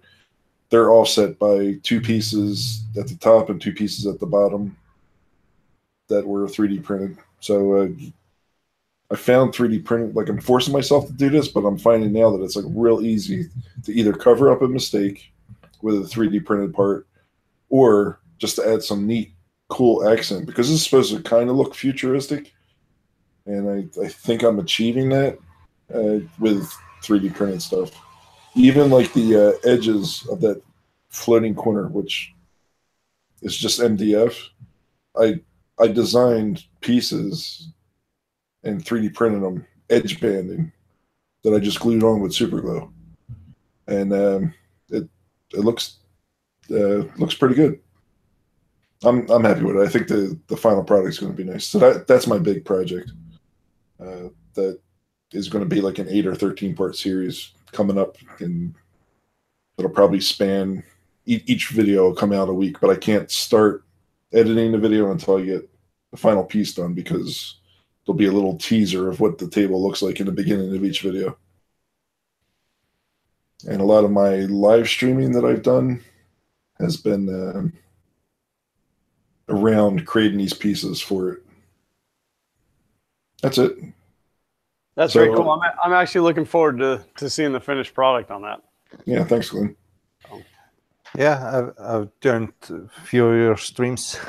Yeah, thanks for the support. Yeah, that's good talks in the stream. Yeah. So I live stream. Sorry to cut you off. I live stream probably 3 to 4 times a week. One of them will at least be 3D printing related. But I'm almost always had the 3D printer going on. And I game a lot. I love playing Battlefront. I just started getting into PUBG, which is PlayerUnknown Battleground on Xbox. So you'll see me streaming. I have a lot of videos up there. They're unlisted right now, but they're available in my playlist. I have a gamer and Star Wars Battlefront 2 playlist. So that's it. So I think I cut off you, Glenn. I was just going to say that we're absolutely done. I'm exhausted, so we're gonna duck out. Thank you guys. Love you all. Yeah, thanks for joining, Glenn. I think I'll duck out too now. See you, gents. Yeah, see you. Good time to close out. Yeah, thanks for joining, Martin, and Joe, and Glenn, and Xander, and Richard. Thanks everyone for contributing in the chat. And make sure you hit me a like before you leave the video. You can always use the extra love there. And, yeah, it was a good stream. We had good fun. All right. Yeah. So thank you, everyone. I'm going to end the broadcast. And, good night. Yeah. Good night. Night.